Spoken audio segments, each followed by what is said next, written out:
Denise woke from her dream, feeling as though she were clawing her way out of a deep, dark lake. Her brain felt sluggish, and she couldn't immediately understand what had disturbed her. Then, sounds filtered through. Footsteps shuffling on the cold tile floors of her kitchen. Bernard mustn't be able to sleep. Again. Denise stretched a hand behind herself and felt the familiar indent in the mattress. It was cold. Her husband must have been up for a while. She wished he would come back to bed.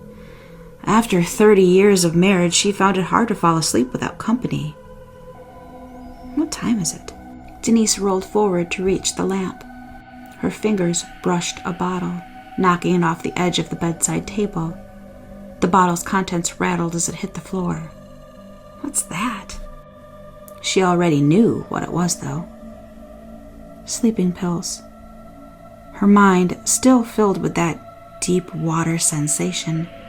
Couldn't remember why she had sleeping pills on her bedside table. She'd never suffered from insomnia.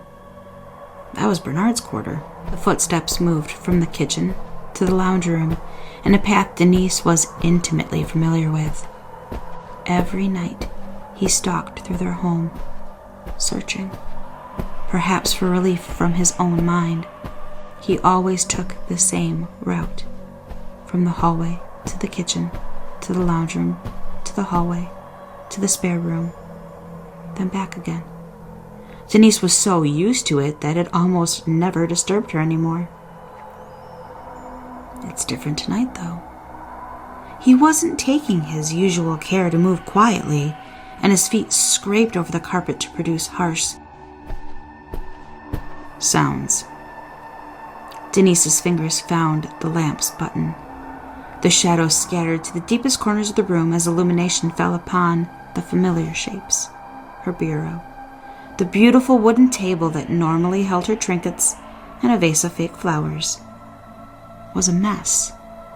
Someone had scattered the contents to the ground. Denise frowned. Who? And why did I go to bed without tidying it? A faint, blurred memory rose in her mind. She saw herself sweeping her forearm across the table, knocking off the makeup and silver brushes Bernard had given her, even the cherished necklace he brought her on their 30th anniversary. Denise bent over the edge of the bed to pick up the bottle she'd knocked to the floor. It was unexpectedly light. She shook it and found it was only half full. I've been taking them for a few days, then. They must be the reason my head's so foggy. I can't remember. The shuffling footsteps moved through the lounge room. Denise imagined her husband, his sagging face cold and distant, as he gazed out of the full-length window towards the swaying black trees that lined their driveway. He always looked grim when the insomnia had him in its grip. Once, not long ago, after their marriage, she'd asked him why he looked that way. He'd stared at her for a long time, without answering. Bare feet dragged over the carpet as Bernard's well-worn path took him past. His silhouette appeared in the doorway, too far from the lamp for his features to find any relief. And finally, his pacing stopped. Denise thought he might be ready to come back to bed, but he didn't enter the room. Though shadows obscured his face, she could make out the shock of the thin, messy hair and the outline of his crumpled clothes. Burn? A strange odor accompanied him. She had smelt it before, she knew, and recently, but she couldn't place where. She still cradled the bottle of sleeping pills in her hand, and she squeezed it as images flashed across her sluggish mind. The flowers, anachronistically bright, lying across the dark, polished wood. That's what the smell is, she realized. He smells like those flowers. She saw herself sitting at the bureau and watching the tears run down her face, ruining her makeup, bleeding the black eyeliner and the rouge that had been intended to hide her paleness. She'd been surrounded by the gifts her husband had lavished on her, and it was intolerable. so she'd swept them off the table and watched them clatter to the ground. Then she remembered standing on a grassy swell, staring into a black hole as the polished wood was lowered into it, and she realized why she'd needed the sleeping tablets. They were the only thing that had been able to bring her rest after the funeral. After Bernard's funeral. Denise turned towards the bedroom doorway, where the silhouetted man watched her.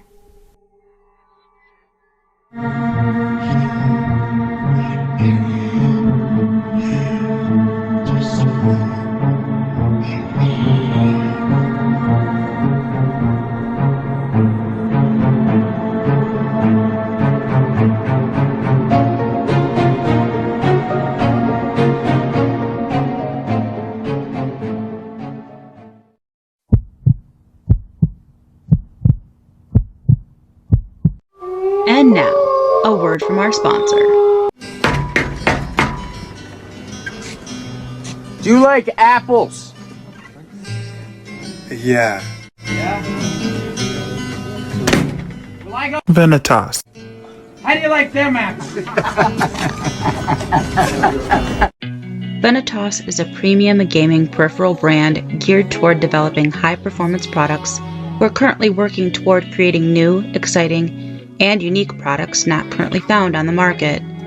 With quality to match its sleek and beautiful design, I can honestly say that my Vanitas mouse is the best that I've ever owned, and I'm looking forward to expanding my collection of Vanitas products. Vanitas ships internationally with extremely low international shipping costs, and shipping is free to the US and Canada.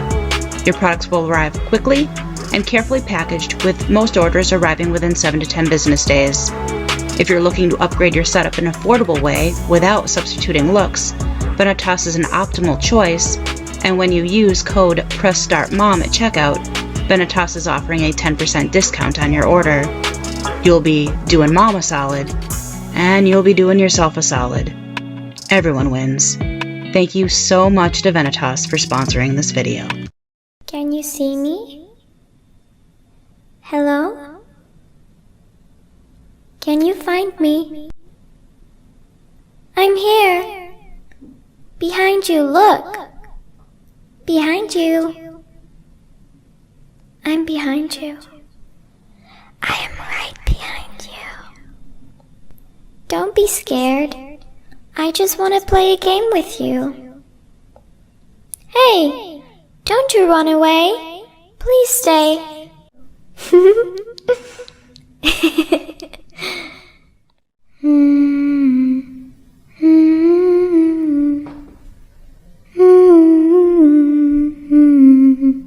Incy Wincy Spider went up the water spout. Down came the rain and washed the spider out. Out came the sun and dried up all the rain. So Incy Wincy Spider went up the spout again.